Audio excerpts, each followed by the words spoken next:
Hyderabad Indira park వద్ద MLC కవిత ఆధ్వర్యంలో BC సంఘాల సభ కొనసాగుతోంది.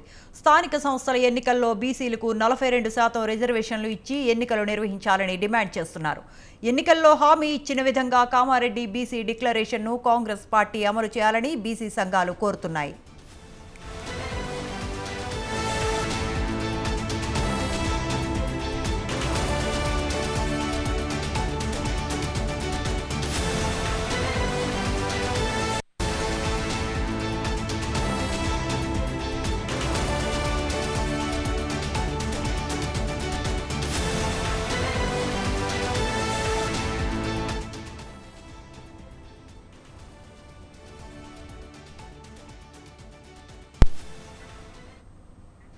హైదరాబాద్ ఇందిరా పార్క్ వద్ద ఎమ్మెల్సీ కవిత ఆధ్వర్యంలో బీసీ సంఘాల సభ కొనసాగుతోంది. స్థానిక సంస్థల ఎన్నికల్లో బీసీలకు 42% రిజర్వేషన్లు ఇచ్చి ఎన్నికలు నిర్వహించాలని డిమాండ్ చేస్తున్నారు. ఎన్నికల్లో హామీ ఇచ్చిన విధంగా కామారెడ్డి బీసీ డిక్లరేషన్ను కాంగ్రెస్ పార్టీ అమలు చేయాలని బీసీ సంఘాలు కోరుతున్నాయి.